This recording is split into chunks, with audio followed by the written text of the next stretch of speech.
J'ai la chance de travailler depuis 3 ans à l'école du personnel du CERN à Genève, qui fait de l'inclusion à 100%.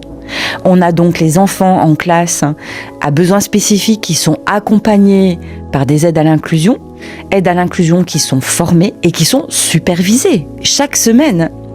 Et on voit ce qu'on obtient. On a un petit garçon avec qui on a commencé il y a 3 ans, qui était dans un TSA plutôt sévère, peu verbal, beaucoup de troubles de comportement. On en avait jusqu'à 250 par jour. Enfin, ça, c'est une moyenne à peu près. Aujourd'hui, il a eu donc 40 heures et il a toujours son aide à l'inclusion en classe, supervisée, avec des programmes. On a évalué avec la ViBiMap, on a des outils d'évaluation qui nous permettent de prouver qu'on a des progrès sur des centaines de compétences quotidiennes, compétences académiques, compétences sociales. On rédige des feuilles avec des cibles qu'on va coter, qu'on va vérifier. Même quand il y a une régression, on la voit, on reprend des outils.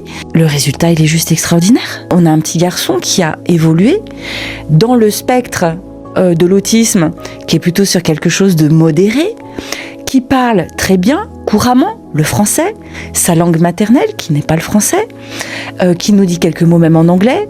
Au niveau compétences académiques, en maths, il est devant les autres. On a plus de mal en lecture en français, mais ça va venir. Au niveau social, il vient chercher les autres enfants pour jouer. Tu viens jouer avec moi, on fait un petit jeu de plateau. On voit à des endroits, quand les moyens humains et financiers sont mis en place, à quel point ça brille, à quel point c'est beau.